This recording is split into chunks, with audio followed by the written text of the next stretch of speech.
আমি কি কোনো দলের কথা বলেছি? আমি শুরু থেকে নিয়ে অবনাশ করেছি। আমার প্রত্যেকটা বিএনপি মানুষ আমাকে ভালোবাসে। ক্ষমা চাওয়া লাগবে, ক্ষমা চাওয়া লাগবে, ক্ষমা চাওয়া লাগবে এখানে। ক্ষমা চাবে আমি সামলাইতে পারবো না। এই যুবকের মাথা নামতে রাখি না। এটা 5 আগস্ট আগে বাংলাদেশ নয়। যদি কথা বলে পিঠের চাপ রাখতে হবে না। ক্ষমা চাইতেই হবে। আমি ওই পুরো ক্ষমা চাইতে আপনি কি আওয়ামী লীগ করেন? আপনি আওয়ামী লীগ দেওয়া আপনি কথা বললেন। আল্লাহ করে আইন চাপি কেন দেবেন আপনি এসে? আপনি চাপ দিয়ে দিয়েছেন আপনাকে। আপনি যুবকদের জেলে আপনি যুবকদেরকে আশ্চর্য কথা বগুড়ার মাঝে এইটা একটা উল্টো বললে বাবার নাম ধরে দিব আমরা একেবারে। আমার ব্যাকগ্রাউন্ড চেক করবেন আপনি। You have to check my background first, then you can comment on my self. বগুড়ার মাটি এইটা, বগুড়ার মাটিতে কেউ ইসলাম বিরোধী কথা বলবে, এটা বগুড়ার সরকার সহ্য করতে পারবে না। আরে আমি তো শেখ হাসিনাকেই গুনি নাই, আপনাকে মুখের জন্য আমি কি করবেন? আপনারা আমাকে কি করবেন?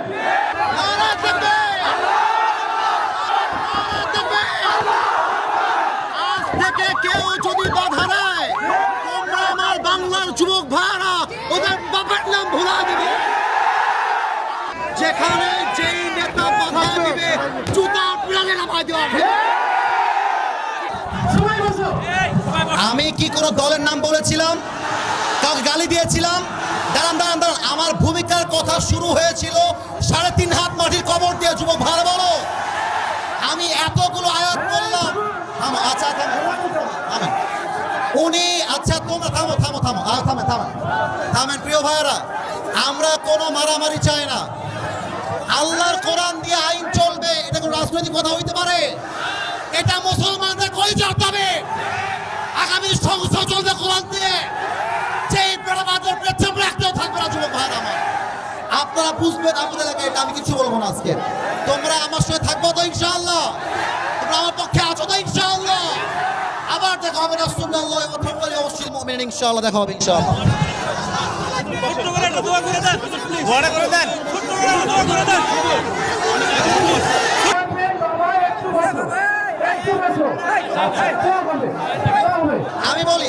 আমি বলি ক্ষমা চাওয়া লাগবে, ক্ষমা চাওয়া লাগবে, ক্ষমা চাওয়া লাগবে এখানে। ক্ষমা চাবে আমি সামলাইতে পারবো না। ওনাকে ক্ষমা না চাইলে মাফলে তো হবে না। যুবক ভাইরা বাতিলদেরকে ছাপ দিয়ে দিয়ে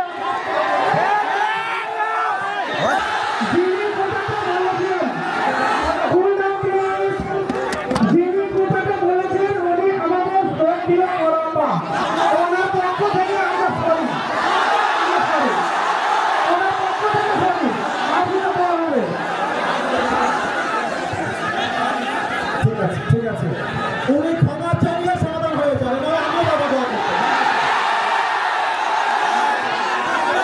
উনি ক্ষমা চাবে, ক্ষমা চাইতে বলে এই যুবকের মাথা নামতে রাখি না।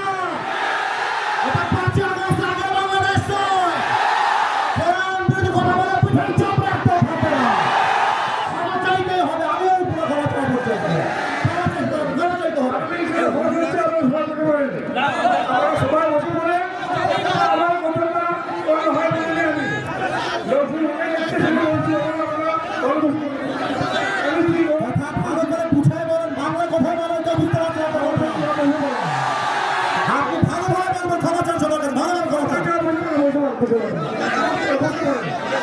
আপনি কি আওয়ামী লীগ করেন? আপনি আওয়ামী লীগ দেওয়া আপনি কথা বললেন। আল্লাহ করে আইন চাপি কেন দেবেন আপনি এসে? আপনি চাপ দিয়ে দিয়েছেন আপনাকে। আপনি যুবকদের জেলে আপনি যুবকদেরকে আশ্চর্য কথা বগুড়ার মাঝে এইটা একটা উল্টো বললে বাবার নাম ধরে দিব আমরা একেবারে। বসেন পেছনে যান, আপনি বসেন। হারুন ভাই বসেন, আপনি হারুন ভাই বসেন। হারুন ভাই বসেন। হারুন ভাই ঠিক আছে ঠিক আছে যাবো। আমি বলি আমার লাস্ট কথা শোনো। ওই লোকের যে লজ্জা থাকে আজকের পর থেকে মাহফিলে বাল বাল করে বছর পাবে না ইনশাআল্লাহ। আমার মাহফিল বলে কথা নয়। যদি কোনো মাহফিলে কেউ বাধা তোমরা ভুলাই দেবা ইনশাআল্লাহ। এবার শোনো কমিটির ভাই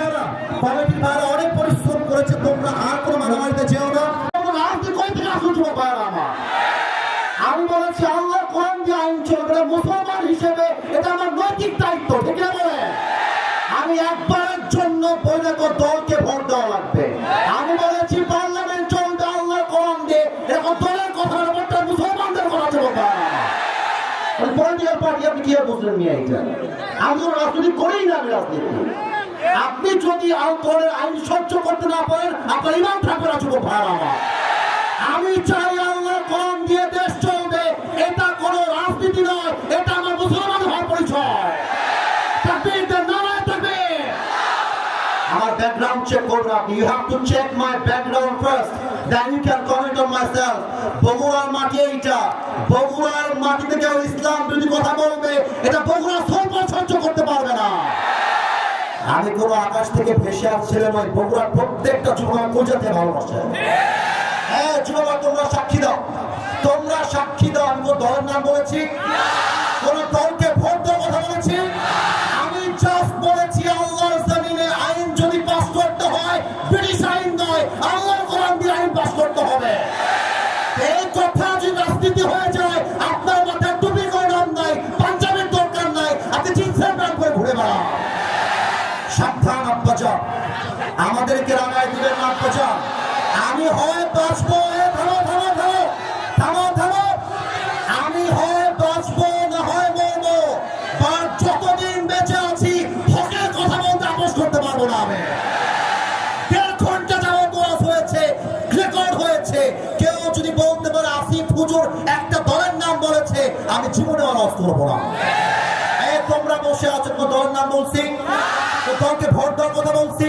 তোমরা অসম্মান করার কথা বলেছি?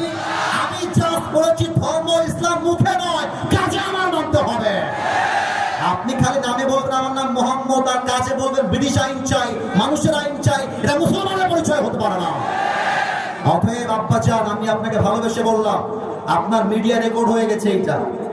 এটা মিডিয়া রেকর্ড হয়ে গেছে, কারণ কিন্তু কোটি মানুষ দেখে ফেলবে এটা। এর জন্য কোথায় কি বলতে হয়, কতটুকু বলতে হয়, সাবধান হয়ে বলতে হবে। এখানে এটা 5 আগস্টের আগের বাংলাদেশ নয়, এটা 5 আগস্টের পরে বাংলাদেশ। আরে আমি তো শেখ হাসিনাকে গুনি নাই, আপনাকে গুনবো কিসের জন্য? আমি কি করবেন আপনারা? আমাকে কি করবেন? আমার যুবক ভাই আমার সঙ্গে আছে, একটা চুলকে ভয় করতে পারবো না আমার এই মাটিতে।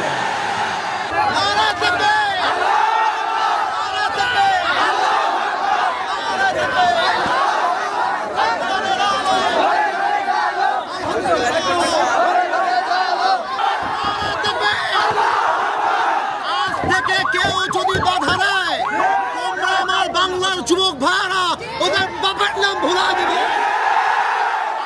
বাংলাদেশ চলবে আল্লাহ কোরআন দিয়ে। ভাগ মুসলমানের দেশ এইটা। 5 আগস্টের পর দেশটা স্বাধীন করেছি। এটা নাকি বিএনপির লোক? যদি কোনো বিএনপির লোক বলে আল্লাহ কোরআন দিয়ে দেশ চলবে না, এমন নেতা চাই যার কোরআন দিয়ে দেশ চালাতে চায়। এমন নেতা চাই যে নবীর আদর্শ মানতে চায়। আজকের পর থেকে লাস্ট কথা, থামো থামো, লাস্ট কথা শোনো। বগুড়া বলে কথা নয়, যেখানে যেই নেতা বাধা দিবে জুতা পিড়ালে নামাই দেওয়া হবে। ঠিক আছে, ইনশাআল্লাহ।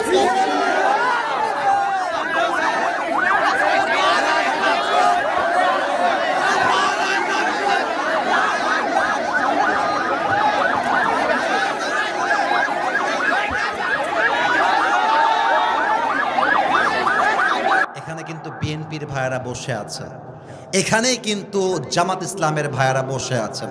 একটা কথা বলে দিয়ে যাই, মারামারি করবেন না। মারামারির কথা আমি আসিফ হুজুর কখনো বলি না। আমি মিলায়ে দেওয়া পছন্দ করি, আমি বিচ্ছেদ পছন্দ করি না। এই যুবকরা আমাকে চেনে, একটু একটু কয়েকজন যুবক চেনে। আমি যখন কথা বলি, আমি আজ পর্যন্ত কোনো দলকে কখনো আঘাত দিয়ে কথা বলি নাই। এবং আমি যখন কথা বলি, তোমরা যারা আমাকে চেনো, আমাকে সবাই চেনে তা আমি দাবি করব না, বাট আমি কখনো আমার চেহারায় মুচকি হাসি ছাড়া কাউকে ছোট করে কথা বলতে পছন্দ করি না। বিএনপি মুসলমান, জামাত ইসলাম মুসলমান, জাতীয় পার্টি মুসলমান, চরমোনাই মুসলমান, শর্ষিনা মুসলমান, যত পার্টি আছে NCP, they are all Muslims. বাংলাদেশের প্রত্যেকটা দলের নেতা হচ্ছে সাচ্চা মুসলমান। আমার প্রশ্ন, now this question to everybody, those who are here and those who are listening my lecture right now, যারা আমাকে শুনছেন সবার কাছে আমার প্রশ্ন,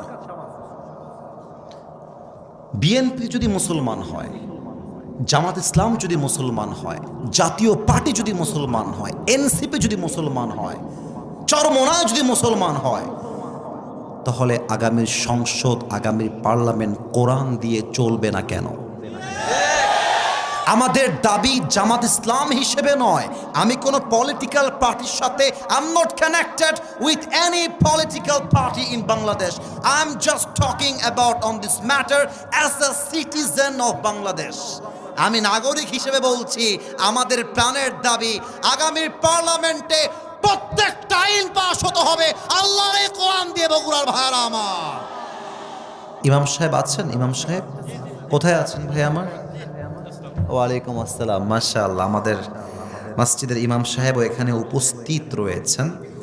সত্য কথা বলতে আমি এখানকার কোনো খবর জানি না, বাট আমার মনে হয় যে ইমামরা সমাজে সবচাইতে বেশি সম্মান পাওয়ার যোগ্য, কিন্তু তাদেরকে বেতন দেওয়া হয় সবচাইতে কম, সবচাইতে কম। আপনারা নিউজ দেখেছেন মুরব্বী এবং যুবক ভাইয়েরা, যে খেলোয়াড়ের বেতন নাকি বাংলাদেশে 12 লাখ টাকা, 15 লাখ টাকা, 17 লাখ টাকা তাদের বেতন। তো আমার দাবিটা হচ্ছে, একজন খেলোয়াড় যার কাজের সাথে ইসলামের ন্যূনতম কোনো সম্পর্ক নেই, কোরআনের কোনো সম্পর্ক নেই, তার বেতন যদি দেয় রাষ্ট্র 15 লাখ টাকা, আমার তো মনে হয় ইমামের বেতন হওয়া দরকার 20 লাখ টাকা। আল্লাহ ইমাম সাহেবের সম্মানকে তুমি আকাশচুম্বী করে দাও, পড়েন সবাই আমিন। জনাব মোহাম্মদ আব্দুল বারী প্রামাণিক, আরও আছেন জনাব আলহাজ মোহাম্মদ মতিউর রহমান প্রামাণিক। অনেকের নাম, তো আমি জাস্ট নামগুলো পড়ছি ওনাদের ভালোবাসা দেওয়ার জন্য, ওনাদের সম্মান জানাবার জন্য। আমরা দোয়া করে দিই সহসভাপতি যারাই রয়েছেন, আল্লাহ সবাইকে যেন ইসলামের খাদেম হিসেবে কবুল করে, পড়েন সবাই আমিন। আজকে এই প্রোগ্রামে প্রধান অতিথি আছেন জনাব মোহাম্মদ আশরাফুল আলম, স্টোর অফিসার, রূপায়ণ housing state limited, Dhaka. Sir কি এসেছিলেন?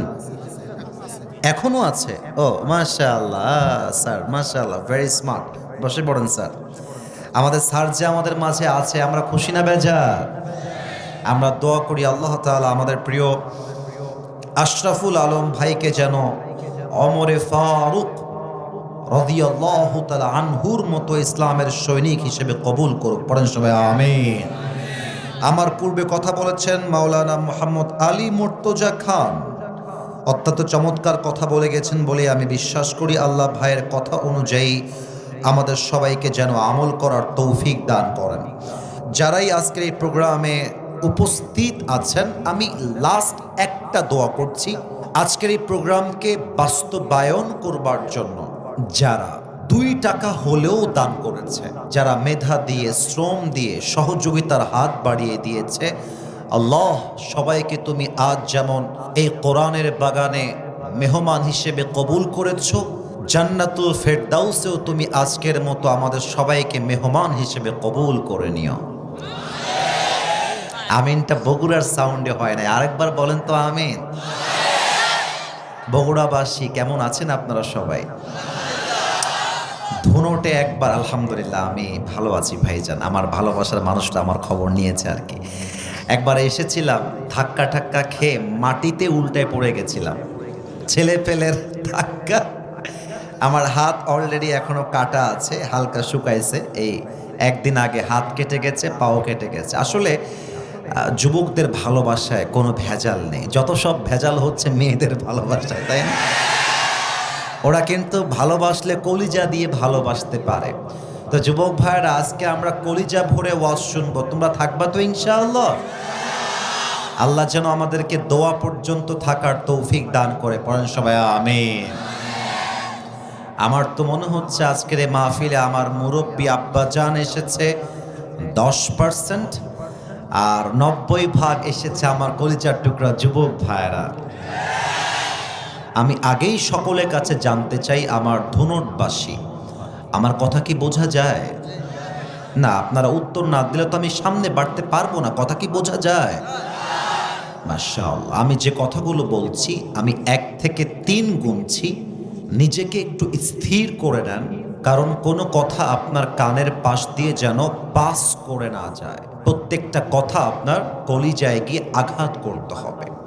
আমি 1 থেকে 3 গুনছি, সবাই একটু নড়ে চড়ে স্থির হয়ে মনোযোগী হয়ে যান। 1, 2, 3। আপনি যেই মাটিতে এখন বসে আছেন, আগামীকাল সেই মাটিতে আপনার 3.5 হাত মাটির ঘর হবে। আপনি যে মাটিতে এখন বসে দাপট দেখাচ্ছেন, এটা আমার বাড়ি, আমার এলাকা, আমার বগুড়া, আমার বাপের মাটি, এটা আমার ঘর। জাস্ট রুহুটা বের হয়ে যাবে, আপনার আসল ঠিকানা হয়ে যাবে 3.5 হাত মাটির কবর। কবর এমন একটা জায়গা, যে মানুষটা বালিশ ছাড়া ঘুমাতে পারতো না, সে মানুষটাও একদিন বালিশহীন মাটিতে শুয়ে থাকবে। যে মানুষটা গরম সহ্য করতে পারতো না, গরম ফ্যান দাও, এসি লাগাও, ফ্যান দাও, এসি দাও, একটা মুহূর্তের জন্য যে মানুষটা গরম সহ্য করতে পারতো না, সে মানুষটাও একদিন এসিহীন, ফ্যানহীন অন্ধকার ঘরে সাদা কাফনের কাপড়ে প্যাকেট হয়ে শুয়ে থাকবে। যে নারী আজকে সাজ সজ্জা, শাড়ি, গহনা, মেকআপ, পুরো দেহটা অলংকার দিয়ে ভরা, রূপে তার গৌরবে সে বাঁচে না, এই মানুষটাও যদি আজ রাতে মারা যায়, আগামীকাল তার সমস্ত শাড়ি খুলে, কাপড় খুলে 3.5 হাত মাটির কবরে সাদা কাফনের কাপড়ে প্যাকেট করে চিরজীবনের জন্য শুয়ায় দেওয়া হবে। কবর এমন একটা জায়গা, যারা অন্ধকার ভয় পেত, অন্ধকার আমার ভয় লাগে, না না না, রুমে লাইট দাও। গোরস্থান ভয় লাগে, অন্ধকার, যাব না যাব না, অন্ধকার দেখলে আমার কলিজা শুকিয়ে যায়। ওই মানুষটাও অনন্তকালের জন্য 3.5 হাত মাটির অন্ধকার কবরে শুয়ে থাকবে। দুনিয়াটা হচ্ছে ভাড়া বাড়ির মতো। ভাড়া বাড়িকে আপনি যতই ডেকোরেট করেন, যতই সাজান, বাড়িওয়ালার নোটিশ যখন চলে আসে যে বাড়ি ছাড়তে হবে, বাড়ি যতই সাজানো হোক, বাড়িওয়ালা যখন বলবে যে বাড়ি আমার ছাড়তে হবে, বাড়ি আপনাকে ছাড়তেই হবে। এই দুনিয়াটা হচ্ছে ভাড়া বাড়ির মতো। যতই সাজান, যতই গোছান, সারাটা জীবন প্রবাসে গিয়ে দেশে থেকে মাথার ঘাম পায়ে ফেলে, বুকের তাজা রক্তকে পানি করে যতই বাড়ি সুন্দর করেন, ভাড়াটিয়ার আসল মালিক যখন ডাক দিয়ে বলবে your time is over, you just have to come to me, তোর আসার সময় হয়ে গেছে, বাস, যতই সাজানো গোছানো বাড়ি হোক, সব কিছু ফেলে রেখে যেতে হবে এক সত্তার কাছে। বলেন সবাই, তিনি কে? আপনারা আমার কথা যদি একটু বুঝতে সমস্যা হয় আমাকে একটু বলবেন, আমি আরেকবার জিজ্ঞেস করি, আমার কথা কি বোঝা যায়? এত শখের বাড়ি, আমরা মাঝে মাঝে গৌরব করে বলি যে এটা আমার বাড়ি, এই দেখো কত সুন্দর করে সাজিয়েছি, গেট দেখো, গেটের দাম 1 লাখ টাকা, এটা আমার বাপের বাড়ি, এটা আমার দাদার বাড়ি, এটা আমার নিজের বাড়ি। But always remember one thing, always মাথায় রাখবেন, এই বাড়ির মালিক আপনি নন। এই বাড়ির আসল মালিক একজন বগুড়াবাসী। আল্লাহর নামটা আসতে নয়, জবান দিয়ে বলেন তো, আসল মালিক কে? পরের জায়গা, পরের জমিন, ঘর বানায় আমি রই, আমি তো সেই ঘরের মালিক নই। পরের জায়গা, পরের জমিন, ঘর বানায় আমি রই, আমি তো সেই ঘরের মালিক নই। সেই ঘরখানা যার জমিদারি, আমি পাই না তাহার হুকুম জারি, আমি পাই না জমিদারের দেখা, আমি পাই না জমিদারের দেখা, মনের দুঃখ কারে কই, আমি তো সেই ঘরের মালিক নই। একটু গান তো আমার সাথে, পরের জায়গা, পরের জমিন, আমি তো সেই ঘরের মালিক নই। একটু গান না, পরের জায়গা, পরের জমিন, আমি তো সেই ঘরের মালিক নই। ঘরের মালিক কে গো ভাই? না, এটা বগুড়ার সাউন্ড তো হলো না, আরেকবার, ঘরের মালিক কে গো ভাই? প্রতিদিন এই মাটি কবর আপনাকে ডাক দেয়। কি বলে ডাক দেয় জানেন? এটা যদি আপনি শোনেন না, আপনার ঈমান যদি 1 ফোঁটাও থাকে, আপনার গায়ের পশমগুলো দাঁড়িয়ে যাবে। প্রতিদিন কবর আপনাকে ডাক দিয়ে বলে, আমি তোর আসল ঘর, আমি তোর আসল বাড়ি, তুই আমার থেকে যতই পালিয়ে যাস না কেন, দিন শেষে কিন্তু তোকে আমার ঘরে ফিরে আসতে হবে। তুই আমাকে যতই ভুলে যাস, আমি কিন্তু তোরে ভুলি নাই। তুই যতই দূরে পালিয়ে যাস, তুই কিন্তু আমার থেকে দূরে নস। জাস্ট নিঃশ্বাসটা যে ফেললি, সেকেন্ড নিঃশ্বাস যে নিতে পারবি, তোর কাছে কোনো গ্যারান্টি নাই। একবার নিঃশ্বাস বন্ধ হয়ে যাবে, তুই আমার ঘরে আজীবনের জন্য ঢুকে যাবে। প্রত্যেক দিন কবর বেনামাজিকে ডাক দিয়ে বলে, এই বেনামাজি, তুই যখন ফজরের নামাজটা বাদ দিয়ে বাসার মধ্যে ল্যাপ মুড়ি দিয়ে, কম্বল মুড়ি দিয়ে শুয়ে থাকিস, আমি তোকে দেখে বড্ড অবাক হই আর বলি, কিরে তোর কি ওঠার সময় হয় নাই? কিরে তোর কি নামাজের প্রতি গুরুত্ব জাগে নাই? কিরে তুই কি আমার ঘরে আসবি না? কিরে তুই কোন ঘুমে ডুবে গেলি? এই ঘুম তো তোর নাও ভাঙতে পারে। তুই যদি বলিস আমি আজকে নয় কাল থেকে নামাজি হব, কাল থেকে রোজা রাখবো, কাল থেকে দাড়ি রাখবো, কাল থেকে সুদ ছাড়বো, কাল থেকে বিড়ি ছাড়বো, কাল থেকে পর্নোগ্রাফি রাখবো, ছেড়ে দিব, সব বাদ দিয়ে দিব, বেটা মাথায় রাখিস, তোর মতো হাজারো যুবক যারা বলতো কাল থেকে ভালো হয়ে যাব, কাল থেকে ভালো হয়ে যাব, ওই কালটা আর আসে নাই। ওরা সেদিনই কবরের বাসিন্দা হয়ে গিয়েছে, ঠিক কিনা বলে? আল্লামা ইকবাল লিখেছেন, হুয়ে নাম ওয়ার বেনিশা कैसे कैसे, जमी खा गई नौजवा कैसे कैसे, ये जगह जी लगाने की दुनिया नहीं है, ये इबरत की जा है तमाशा नहीं है, तुझे पहले बचपन ने बरसों खिलाया, जवानी ने फिर तुझको मजनू बनाया, अजल तेरा कर देगी बिल्कुल सफाया। मेरे दोस्त, ये दुनिया जगह जी लगाने की नहीं है, ये दुनिया इबरत है, तमाशे की कोई जगह नहीं है, ठीक है ना बोले? वमल हयातुद दुनिया इल्ला मताउल गुरूर। This life of this world is nothing more than play and entertainment. আল্লাহ কি কথা বলছে আপনাকে আমাকে? আল্লাহ বলছে, এই যে চাকচিক্যময় দুনিয়া দেখছিস, একটু আমার দিকেই আপনারা তাকান না। আমি কিন্তু অহংকার নিয়ে কোনো কথা বলছি না। আমার বগুড়ার ধুনটবাসী, এই যে আমার পাঞ্জাবিটা, এটা পাকিস্তানি ড্রেস। আমি যেটা বলছি এটা বোঝেন। আমি অহংকারের জন্য বা আমি অনেক বড় লোক, আমি এটা বোঝাচ্ছি না। আমার মূল মেসেজটা বোঝার ট্রাই করবেন। আমার এই পাঞ্জাবিটা পাকিস্তানি পাঞ্জাবি। এই যে ওয়েস্ট কোট পরে আছি, এটা সবচেয়ে দামি ব্র্যান্ডের ওয়েস্ট কোট।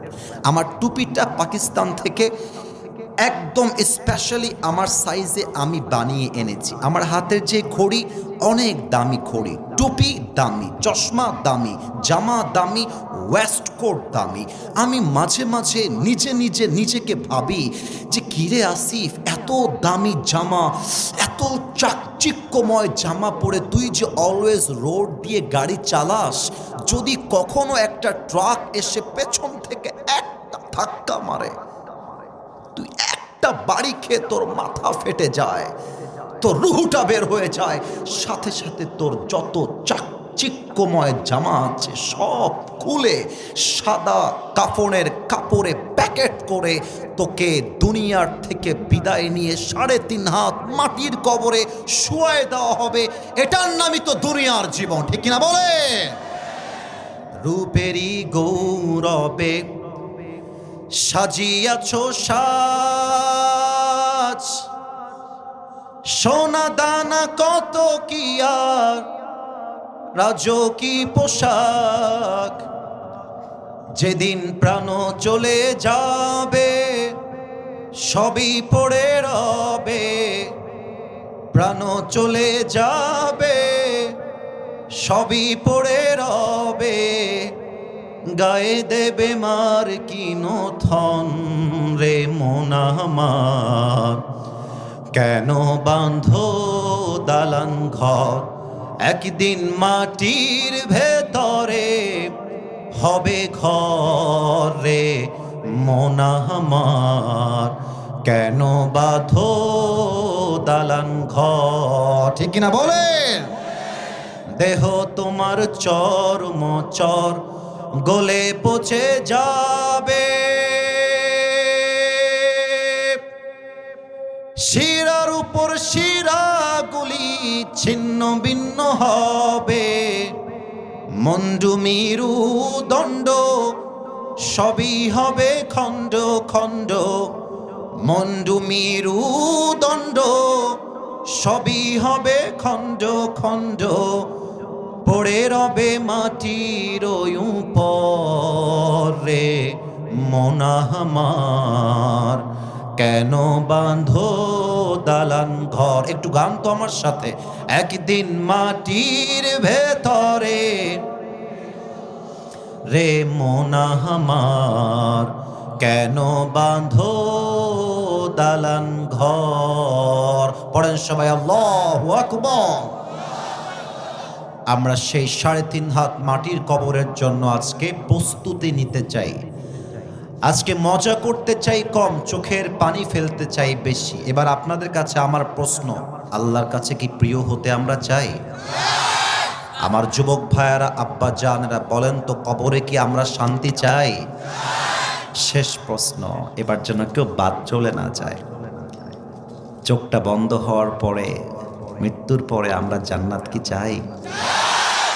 আল্লাহ গো, আমি অধম, খুব ভালো ওয়াজ করতে পারি না আল্লাহ, তবে তুমি আমার জবানে আজকে এমন কথা বের করে দিও যার দ্বারা আমিও জান্নাতি হতে পারি, আমার সবাই যেন আজকে জান্নাতুল ফেরদাউসের মেহমান হতে পারি। পড়েন সবাই আমিন।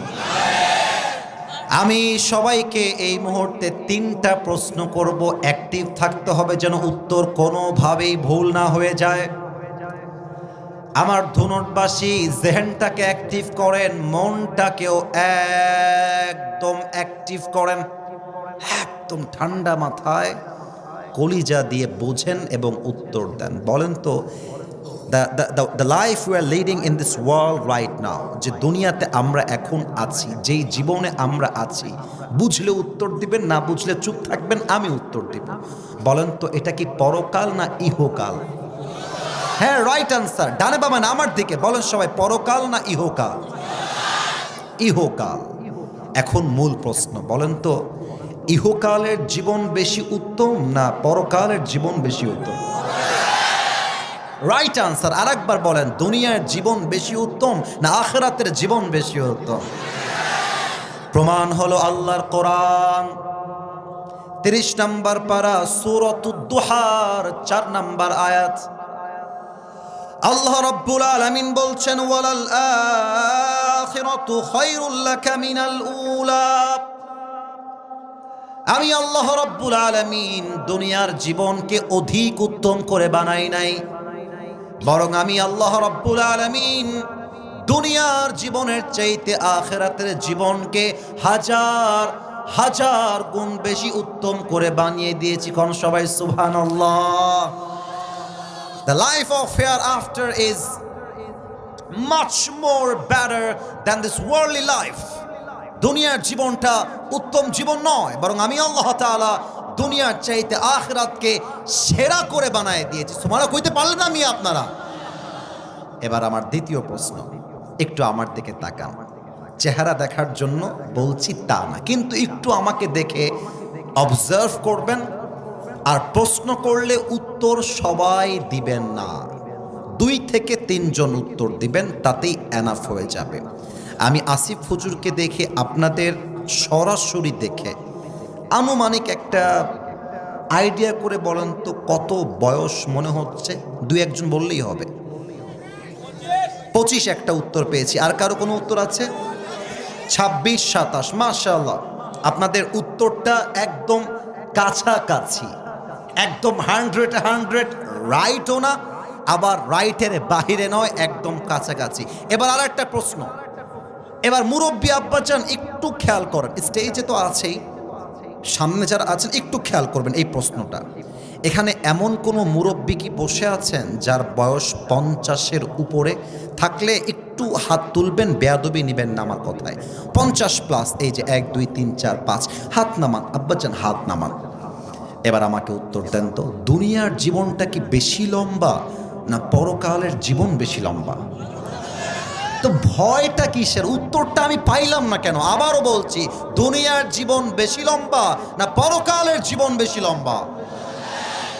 দলিল হলো আল্লাহর কোরআন 30 নম্বর পারা 4 নম্বর পৃষ্ঠা সূরাতুন নাজিআতের 46 নম্বর আয়াত তথা একদম শেষ আয়াত। কান্নাহুম ইয়াওমা ইয়ারাউনাহা লাম ইয়ালবাথু ইল্লা আশিয়াতান আও দুহাহা। এই আয়াতের অর্থ যখন আমি পড়ি, আমার কলিজার মধ্যে ধুক ধুক ধুক ধুক ধুক ধুক শুরু হয়ে যায়। এত মারাত্মক আয়াত। আল্লাহ রাব্বুল আলামিন বলছেন, 80 বছরের মুরব্বী যেদিন মারা যাবে, তার পরকালের জীবন যখন শুরু হয়ে যাবে, কবরের জীবন যখন শুরু হয়ে যাবে, যখন সে পরকালকে সচক্ষে দেখে ফেলবে, আল্লাহকে বলবে, আল্লাহ, এই পরকালের জীবনটা যে এত লম্বা, আমি যে 80 বছর দুনিয়াতে ছিলাম, এই পুরো 80 বছরের জীবনটা পরকালের কাছে আমার মনে হচ্ছে একটা সকাল কিংবা সন্ধ্যার মতো হবে। আল্লাহু আকবার। 80 বছরের জীবন মনে হবে একটা সকাল। শুনলে হবে না, বুঝতে হবে। 80 বছর দুনিয়ার হায়াত, পরকালে যাওয়ার পরে মনে হবে এটা একটা সন্ধ্যা ছিল, একটা ছোট্ট সকাল ছিল। এবার সবাই 2টা চোখ বন্ধ করবেন 5 সেকেন্ডের জন্য। আমি আগে বলে দেই বন্ধ কেন করবেন। আস্তাগফিরুল্লাহ, আস্তাগফিরুল্লাহ। 2টা চোখ বন্ধ করে সবাই ভাববেন আপনি এখন এই মুহূর্তে 3.5 হাত মাটির কবরে শুয়ে আছেন। চোখ বন্ধ করতে হবে না, আরেকটু পরে করবেন। আরেকবার বলছি, প্রথম অনুভূতি হবে আমি মাটির কবরে কাফনের কাপড়ে প্যাকেট হয়ে শুয়ে আছি, 1 নাম্বার অনুভূতি। 2 নাম্বার, আপনি ভাববেন আপনার চোখের সামনে মালাকুল মউত দাঁড়িয়ে আছে। জাস্ট ভাববেন, চোখ বন্ধ সবার। আমি আমার চোখ বন্ধ করে ফেলেছি। আমার বিশ্বাস আপনারা চোখ বন্ধ করেছেন। এটা আমার কোনো অর্ডার না, এটা ভালোবাসার দাবি রাখলাম। আচ্ছা, চোখ যদি বন্ধ হয়ে যায়, আমি কাউকে দেখতে পাচ্ছি না তো, চোখটা যদি বন্ধ থাকে মাথাটা একটু সবাই নিচু করেন। মাথা যদি নিচু হয়ে যায়, আমি 1 থেকে 5 গুনছি। 1, একটু ভাবেন আপনি কবরে শুয়ে আছেন, একটু ভাবেন, একটু ভাবেন যে আগামীকাল ফজরের পরে আপনার জানাজার নামাজ শুরু হয়ে যাবে। আমি 1 থেকে 5 গুনছি। 1, 2, 3, 4, 5। চোখ খোলেন, আমার দিকে তাকান। মৃত্যুকে আল্লাহ তাআলা 2টি ভাগে ভাগ করেছেন। এক হচ্ছে নামাজি বান্দার মৃত্যু, আর এক হচ্ছে বেনামাজি বান্দার মৃত্যু। নামাজি বান্দার সামনে যখন মালাকুল মউত এসে দাঁড়িয়ে যাবে, তার হাতের চামড়ার রং হবে সাদা ধবধবে, দেহে থাকবে লম্বা একটা সাদা জুব্বা, দেখতে হবে একদম তাগড়া যুবকের মতো। ডাক দিয়ে বলবে, ইয়া আইয়াতুহান নাফসুল মুতমাইন্না উখরুজি ইলা মাগফিরাতিল্লাহি ওয়া রিজওয়ানি। এই নামাজি বান্দা, আসো, বের হও, আসো আসো আসো। মালাকুল মউত ডাকবে। নামাজি বান্দা বলবে, আইনাল খুরুজ, जाना है तो कहाँ जाना है, मेरा आखिरी ठिकाना कहाँ पर है, मुझे बताओ, যাবো কোথায়।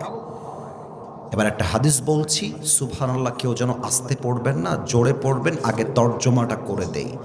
মালাকুল মউত বলবে, ইলা মাগফিরাতিল্লাহি ওয়া রিজওয়ানি, আসো আসো, আরে আল্লাহর জান্নাত তো তোমার অপেক্ষায় বসে আছে, তুমি জাস্ট বের হয়ে আসো। সুবহানাল্লাহ পড়বেন না আপনারা? এবার আমার হাতের দিকে তাকান। এটা তো টিস্যু, এমন কেউ নেই যে জানে না। কিন্তু খেয়াল করেন তো, এই টিস্যু কি ধনুটবাসী, গোল না চারকোনা? ভয় পেয়ে গেছেন, উত্তর কিন্তু সঠিকই দিয়েছেন আপনারা। আবারও, গোল না চারকোনা? চারকোনা। হাদিসটা প্র্যাকটিক্যালি বোঝাচ্ছি, বাম হাত না ডান হাত দেখবেন। Look at my right, look at my right hand, ডান হাত দেখবেন। নামাজি বান্দার রুহুকে কবজ করবার জন্য মালাকুল মউত তার ডান হাতটা আলতো করে বাড়ায় দিবে। আমি একটু পেছনে যাচ্ছি হাদিসটা প্র্যাকটিক্যালি বোঝাবার জন্য। একটু পেছনে গেলাম, সাউন্ডটা হালকা কম যাবে। মনে করেন আমি একটা অভিনয় করছি, আমি একজন নামাজি বান্দা, আমি শুয়ে আছি বাসার ভেতরে, আমার মৃত্যুর সময় চলে এসেছে, পরকালের লাইফটা এখনই স্টার্ট হয়ে যাবে।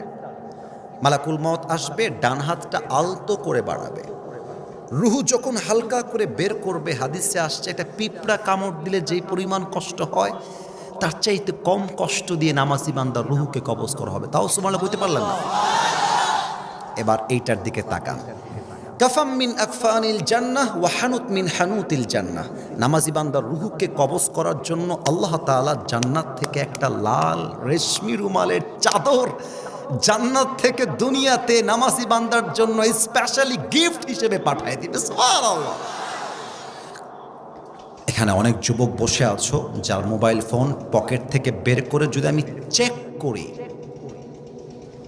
কেউ যদি হাসেন আপনার ঈমান দুর্বল, হাসবেন না। অনেক যুবকের ফোন চেক করলে ওর ফোনে এখন উলঙ্গ মেয়েদের ভিডিও আর ছবি খুঁজে পাওয়া যাবে। এখানে অনেক অডিয়েন্স বসে আছে, দর্শক বসে আছে যার পকেট চেক করলে এই মাহফিল থেকে এখন বিড়ির প্যাকেট বের হবে, এখনই বের হবে। এখানে অনেক অনেক যুবক বসে আছে যেই যুবকগুলো এই মাহফিলে এসে তার গার্লফ্রেন্ডকে মেসেঞ্জারে মেসেজে রিপ্লাই করেছে, এখানেই আছে। না, আমি আবারও বলছি, আমি তোমাকে হাসির খোরাক দেই নেই। কেউ কারো দিকে তাকিয়ে হাসতে যেও না। যার যার গুনাহ তাকে আল্লাহর সঙ্গে বুঝতে দাও। You just have to look at my face. তুমি আমার দিকে তাকাও, আমার দিকে তাকাও।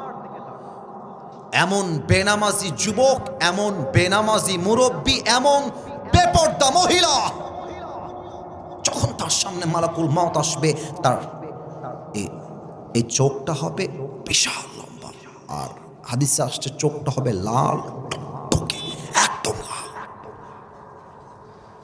আমি একটু বোতামটা খুললাম, এই পুরো দেহের চামড়াটা হবে নীলাভ বর্ণের চামড়া, নীল। পা থাকবে জমিনে, মাথা থাকবে আকাশ বরাবর, বিশাল লম্বা দেহ হবে তার। গায়ের পোশাকটা হবে কালো কুৎসিত পোশাক। বেনামাজি যখন তার দিকে একবার তাকায় দেখবে, মালাকুল মওতের ভয়ঙ্কর চেহারা দেখে বেনামাজি থরথর থরথর থরথর করে কাঁপবে, এরকম এরকম করে কাঁপবে। আর মুখের এই ডান পাশ দিয়ে সাদা সাদা ফেনা বের হওয়া শুরু হবে, ফেনা ফেনা। বেনামাজির দিকে মালাকুল মওত একটা চিৎকার দিয়ে ধমক দিবে, ইয়া আইয়াতুহান নাফসুল খাবিসা উখরুজি ইলা গাযাবিল্লাহ। এই বেনামাজি বের হ, একটা ধমক দিবে, বেনামাজির দিকে তাকায়, আর বেনামাজির রুহুটা ছিঁড়ে বের হবে। একবার ডান দিকে দৌড় দিবে, বাম দিকে দৌড় দিবে, একবার পেছনের দিকে দৌড় দিবে। এবার বেনামাজির দিকে মালাকুল মওত তার বাম হাতটা বাড়াবে। এবার আমার বাম হাত দেখবেন সবাই, look at my left hand. বাম হাত দেখেন।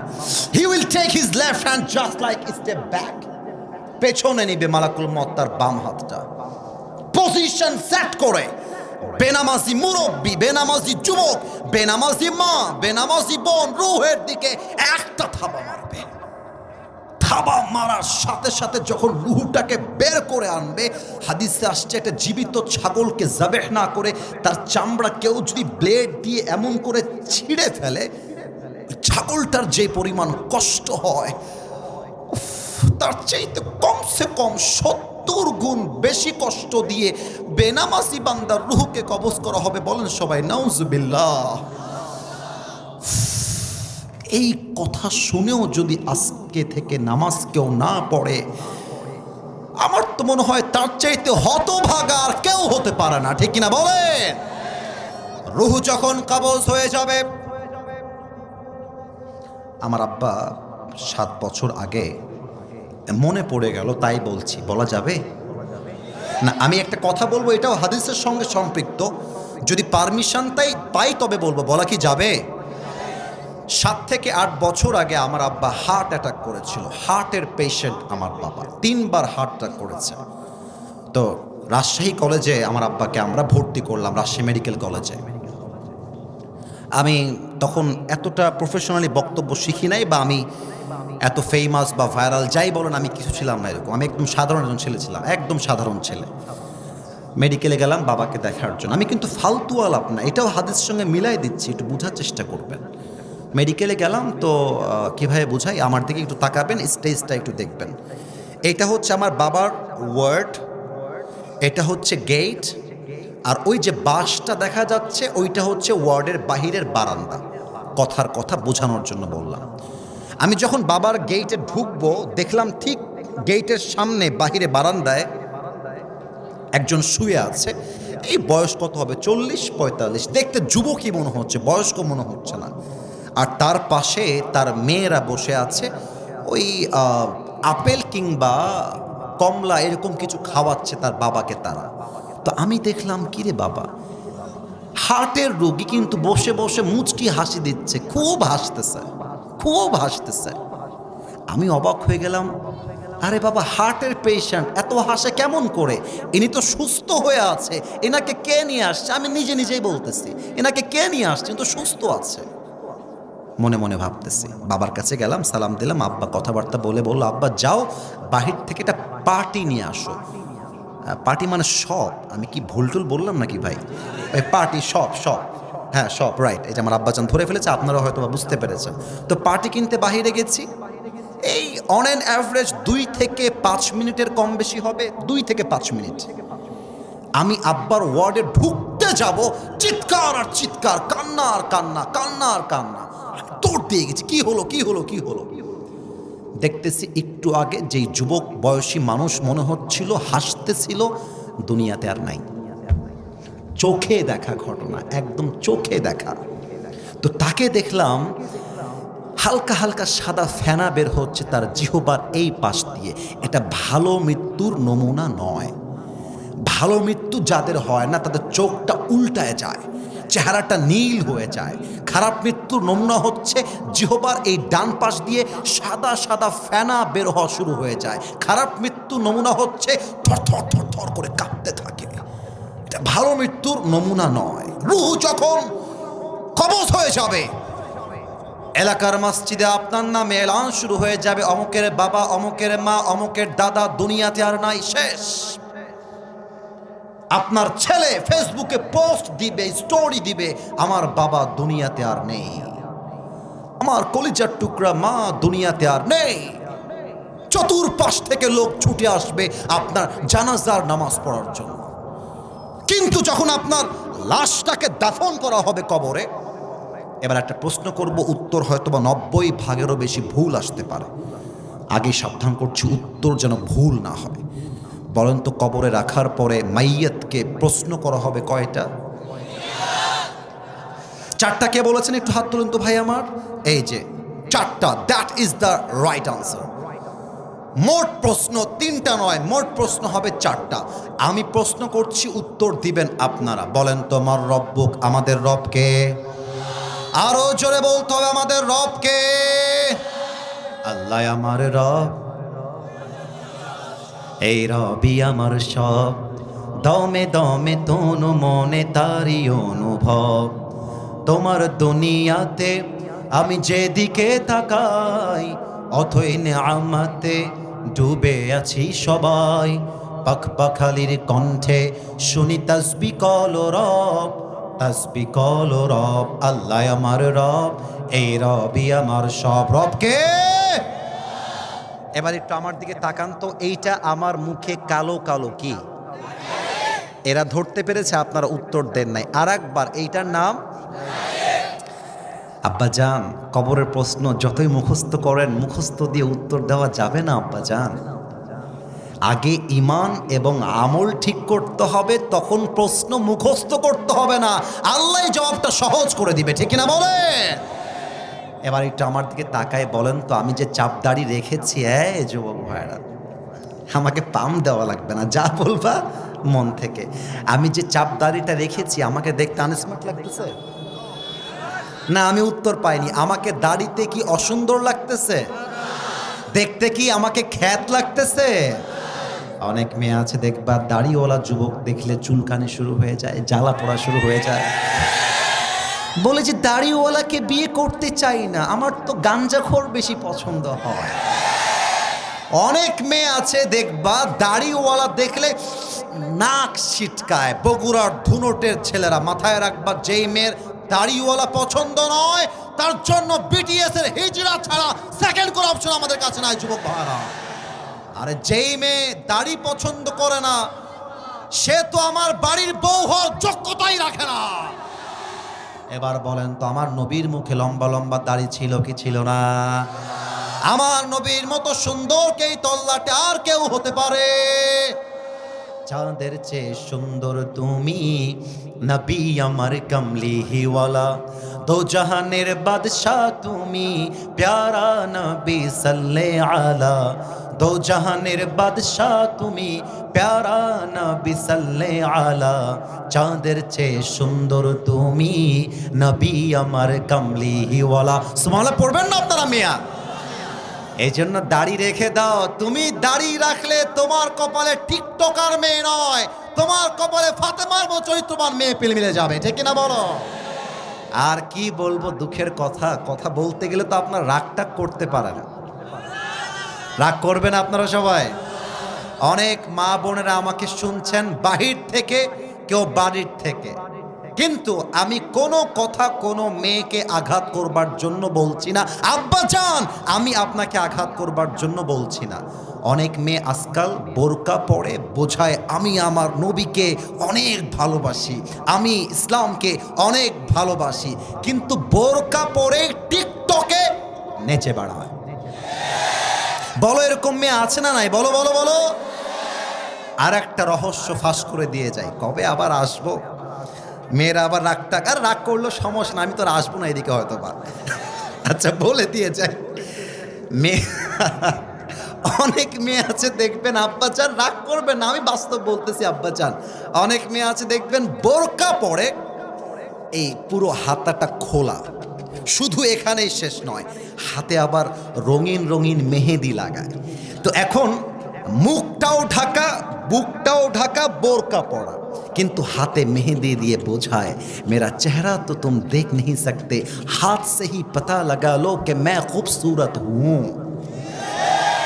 প্রিয় বোন আমার, আপনার বোরকা পরে যদি দেহ দেখাবার এত শখ হয়, অনেক মেয়ে তো এত টাইট ফিটিং বোরকা পরে তার দেহের প্রত্যেকটা অঙ্গ প্রত্যঙ্গের ভাঁজ বোঝা যায়। আপনার যদি দেহ দেখাতে এতই মন চায়, আপনার মতো মেয়ের জন্য বোরকা পারফেক্ট নয়, আপনাকে জিন্সের প্যান্ট আর টি শার্টই বেশি মানাবে প্রিয় বোন আমার। অতএব বোরকা পরলেই দিনদার হওয়া যায় না। অনেক মেয়ে বোরকা পরে বগুড়ার মমইন পার্কে প্রেম করে বেড়ায় বয়ফ্রেন্ডকে নিয়ে। যুবক ভাড়া বলো, দেখলেই মনে হবে ইয়ার ইয়ে তো अभी के अभी जन्नत से भाग के दुनिया में आई है, माशाআল্লাহ। দেখলে কনফার্ম জান্নাতি মনে হয়। অতএব মাথায় রাখতে হবে নবীকে ভালোবাসি, নবী আমার মুহাম্মদুর রাসূলুল্লাহ সাল্লাল্লাহু আলাইহি ওয়াসাল্লাম, জাস্ট জবানে বললে হবে না, কাজে প্রমাণ দেওয়া লাগবে আমরা নবীকে ভালোবাসি, ঠিক কিনা বলেন? এবার বলেন তো আমাদের ধর্মের নাম কি?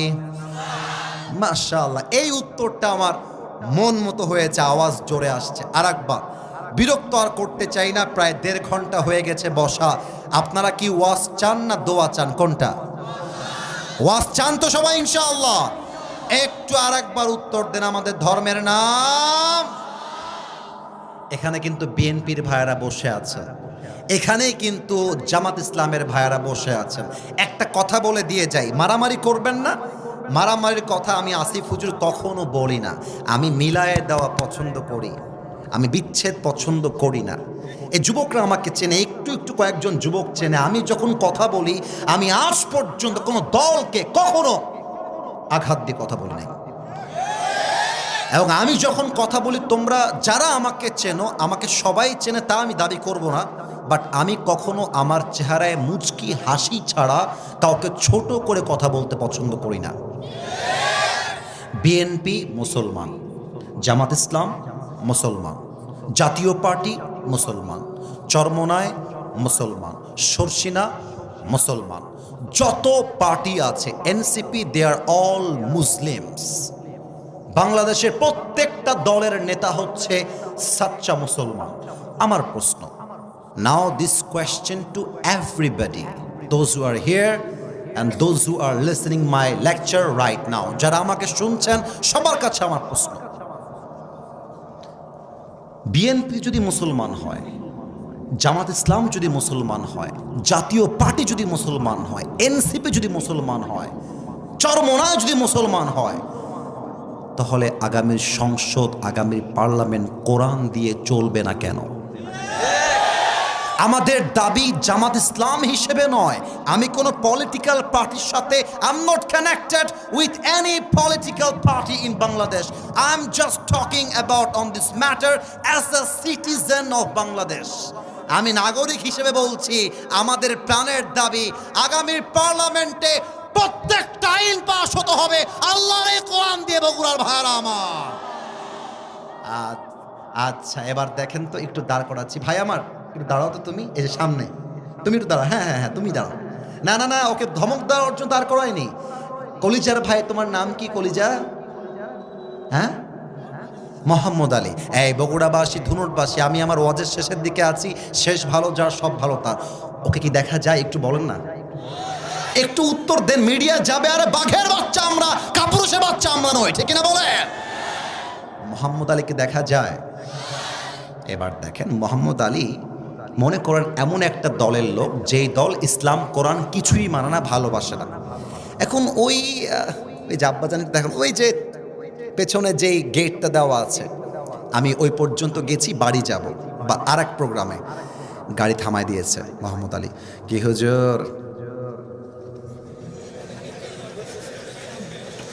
কবরের বস্ত্র ভালোই লাগছিল, গান গাইলেন ভালোই লাগলো, আপনাকে পার্লামেন্টে কোরআন যাবে এই কথা বলতে কে বলেছে হুজুর? পাতি নেতা, পাতি নেতা আর কি। আচ্ছা আচ্ছা, হ্যাঁ হ্যাঁ হ্যাঁ, কথা কিন্তু আব্বাজান বুঝে গেছে। তো এখন আমি বললাম, এই তোর বাড়ি, আমাদের রাজশাহীর একটা ভাষা আছে, এ তোর বাড়ি কতিবে, রাজশাহীতে বলে। তো ওকে বললাম যে, এই ছেলে, এই থাম, তুই থাম, তোকে আমি দেখতেছি। যে আমি ড্রাইভার সাহেবকে বলবো, ভাই ড্রাইভার সাহেব, গাড়ির মধ্যে একটা হাইসা আছে, বের করেন তো, ওই শালাকে দেখে নিবো আজকে। দিয়ে হাইসা নিয়ে এসে মোহাম্মদ আলীর পায়ে মারছি একটা কোপ, ওর ডান পা কেটে পড়ে নিচে পড়ে গেছে। সোনামণি নতুন, বসো বসো বসো। ও ভয় কাঁপতেছে। আচ্ছা এবার, না না না, হাসলে হবে না, কথা বুঝতে হবে। আমার ধর্ম যে ইসলাম, আমার ধর্ম ইসলাম কেন? আমার ধর্ম খ্রিস্টান না কেন? আমার ধর্ম ইহুদি না কেন? বৌদ্ধ না কেন? আমরা তো মুসলমান হয়ে কলিজার মধ্যে গৌরব বোধ করি, ঠিক না বলে? এখন সবাই মিলে চিৎকার দিয়ে বলছে, আসিফ হুজুরকে আটকা। আসিফ হুজুর মোহাম্মদ আলীর ডান পা কেটে দিয়েছে। সবাই মিলে আমাকে ধরছে। আগামীকাল সকালবেলা আমাকে বগুড়ার জেলখানায় ভরে দিয়েছে, ঢুকো জেলখানায়। 3 দিন পরে আমার বগুড়া জেলা আদালতে বিচার হবে, আসিফ হুজুর অমক যুবকের ডান পা কেটে দিয়েছে। এই আমি কিন্তু হাসির জন্য বলি না, বোঝাবার জন্য বলেছি। এখন জজ সাহেব বলছে, আসিফ হুজুর, না আপনি খালি লোকটা দেখতে সুন্দর, লোকটা আপনি আসলে ভালো না গো, কাজটা আপনি ঠিক করেন না। আপনার বিচার হলো ব্রিটিশ আইন অনুযায়ী 5 বছরের জেল আর 1 লাখ টাকা জরিমানা। এখন বিচারটা সঠিক হলো কিনা বোঝার জন্য দাড়িপাল্লা নিয়ে আসাই। দাড়িপাল্লার একদিকে দেন মোহাম্মদ আলীর ডান পা কাটা, দাড়িপাল্লার আর একদিকে দেন আমার বিচার 5 বছরের জেল আর 1 লাখ টাকা জরিমানা। নাও দিস কোয়েশ্চেন টু ইউ, উত্তর দিবেন বাঘের বাচ্চার মতো, ভয়ের কোনো কারণ নাই। দাড়িপাল্লার ডান দিকে ডান পা কাটা, দাড়িপাল্লার বাম দিকে 5 বছরের জেল, 1 লাখ টাকা জরিমানা। আপনি কিয়ামত পর্যন্ত যদি টান মারেন দাড়িপাল্লার আগায় ধরে, সমান সমান হবে? আপনার একটু জোরে কইলে না কইতে পারি, সমান সমান হবে? আচ্ছা 10 বছরের জেল, 5 লাখ টাকা জরিমানা, আবার টান দেন, সমান সমান হবে? সমান সমান করতে চাইলে আপনাকে আল্লাহর জমিনে আল্লাহর কোরআন দিয়ে সংবিধান কায়েম করতে হবে। কেমন করে? দলিল দিচ্ছি। ওয়াকাতাবনা আলাইহিম ফিহা আন্নান নাফসা বিন-নাফস ওয়াল আইনা বিল আইনি ওয়াল আনফা বিল আনফি ওয়াল উযুনা বিল উযুনি ওয়াস সিন্না বিস সিন্নি ওয়াল জুরুহা কিসাস। আল্লাহ বলছে, কেউ তোমার চোখ তুললে তুমি তার চোখ তুলো, হাতের বদলে হাত, পায়ের বদলে পা, নাকের বদলে নাক, জানের বদলে জান। এটার নাম ইসলামের সংবিধান। এবার আইন পাস করেন আল্লাহর কোরআন দিয়ে। জজ সাহেব বলবে, আসিফ হুজুর ডান পা কেটে দিয়েছে, তোমরাও আসিফ হুজুরের ডান পা কেটে দাও। এবার দাড়িপাল্লা নিয়ে আসেন। দাড়িপাল্লার ডান দিকে মোহাম্মদ আলীর ডান পা দেন, দাড়িপাল্লার বাম দিকে আসিফ হুজুরের কাটা ডান পা দেন। এবার টান দেন, দেখবেন সমান সমান হয়ে গেছে। ওমান হাকামা বিহি আদালা, এই কোরআন দিয়ে যে বিচার করবে সেই তো সঠিক বিচার করতে পারবে। অতএব আমরা আগামীর বাংলাদেশের নির্বাচনে কোনো গাঁজাখোর এমপিকে দেখতে চাই না, সুদখোর এমপি দেখতে চাই না। আমরা দেখতে চাই এমন এমপি যে এমপি আল্লাহর এই জমিনে আল্লাহর কোরআন দিয়ে আইন পাস করতে চায়। এই হচ্ছে 3টা প্রশ্ন। এবার 4 নাম্বার প্রশ্ন বলেই আমরা শেষের দিকে যাব। 4 নাম্বার প্রশ্ন এবার কবরে হবে। ফেরেশতা বলবে, কি রে বাবা, এ তো একটাও আটকায় না, ব্যাপার কি? বলবে, এই ভাই, ওমা ইলমুক, what is the source of your knowledge? তুমি এতগুলো জ্ঞান অর্জন করেছো কই থেকে? তোমার জ্ঞানের উৎস কোথায়? এবার একটু উত্তর দেন। আমাদের জ্ঞানের উৎস একটা কিতাব, কিতাবটার নাম আপনারা বললেন না, একটু জোরে বলবেন সবাই মিলে, কিতাবটার নাম। আরো জোরে বলতে হবে, জ্ঞানের উৎস কিতাবটার নাম। এবার সবাই 2 হাত তোলেন, সবাই 2 হাত তোলেন। প্রিয় ভাইয়েরা আমার, কমিটির সঙ্গে আমার ওয়াদা ছিল সব জায়গায় 1 ঘন্টা ওয়াজ করি, এখানেও 1 ঘন্টা হবে, কিন্তু 1 ঘন্টা পার হয়ে প্রায় 1.5 ঘন্টার কাছাকাছি হয়ে গেছে। তবে কমিটিকে ধন্যবাদ, তারা 10টার পর পর এসে আমাকে স্টেজে উঠিয়ে দিয়েছে। আমরা রাত ভোর নয়, আমরা ওয়াজ কম শুনলেও হবে, বাট ফজরের জামাতটা মিস করা যাবে না, ঠিক কিনা বলে? একটু হাতটা মুষ্টিবদ্ধ করেন, একটু আমার দিকে তাকাই করলে ভালো হবে। এই যে এইভাবে, মাশাআল্লাহ মাশাআল্লাহ। এবার একটু উঁচু করেন, মাশাআল্লাহ। যা বলছি তাই শুনছি, এটা আমার বগুড়ার মাটি, আমার প্রাণের মাটি। একটু আল্লাহকে ডাক দেন, আল্লাহ। আওয়াজটা আগের মতো হয় নাই, আর একবার আল্লাহ। এবার একটু কাশি দিয়ে গলা ঠিক করতে হবে। আমরা কয়েকটা ওয়াদা করব আল্লাহর সাথে। ওয়াদা শেষ, দোয়ার দিকে যাব। একটু জোরে আল্লাহ, আর একটু জোরে, ও আমার আল্লাহ, তোমার, একটু বুঝতে সমস্যা হয়েছে, আবারও বলছি, তোমার শাহী দরবারে। একটু জোরে বলেন, দিল থেকে। মাশাআল্লাহ, আমার পেছনে আব্বাজানরা অনেক ভালোবাসে আমাকে, তারাও উত্তর দিচ্ছে। আর একবার, দিল থেকে তওবা করলাম, ও আমার আল্লাহ। মাশাআল্লাহ, আমার পেছনে আব্বাজানের জোর অনেক বেশি দেখছি। না, আমি বলি, আপনারা বলবেন, ও আমার আল্লাহ, তুমি আমার জীবনের সব গুনাহ মাফ করে দাও। তোমরা কিন্তু বলো নাই ভাই, আল্লাহ তো মাফ করতেও পারে, তাই না? বলো, আল্লাহ তো তোমাকে ক্ষমা করতেও পারে। আল্লাহকে বলো, আল্লাহ মাফ করে দাও। পড়েন সবাই আওয়াজ দিয়ে, আমিন। এবার হাতটা নামিয়ে ওয়াদা করেন, এই হাতটা উঠবে না, তবে এই ডান হাতটা বুকে রাখেন। মাশাআল্লাহ, সবাই রেখে দিয়েছে, সবাই রেখে দিয়েছে বুকে, ডান হাতটা বুকে। লাস্ট ওয়াদা, শেষ ভালো যার সব ভালো তার। বলেন সবাই আল্লাহ, আর একবার আল্লাহ। দিল থেকে নিয়ত করলাম। আর নিয়তটা করো রে ভাই, নিয়তটা করতে সমস্যা কোথায়? তোমরা আমাকে ঘৃণা করো, মনে করো যে আসিফ হুজুরকে আমার পছন্দ না, বাট নিয়তটা তো করতে সমস্যা নেই। বলো সবাই, নিয়ত করলাম আজ থেকে 1 ওয়াক্ত নামাজ, আর আরো জোরে, আর কখনো ছাড়বো না। এবার একটু হাত তুলতে হবে। বলেন সবাই আওয়াজ করে হাত তুলে, ইনশাআল্লাহ। এবার তাকবীরদের হাত তুলে, নারে তাকবীর, লিল্লাহি তাকবীর। আল কোরআনের আলো, আল হাদিসের আলো, কোরআন হাদিস যেখানে, আলেম ওলামা যেখানে, বগুড়াবাসী যেখানে, আল্লাহ যেন কবুল করে। পড়েন সবাই আমিন।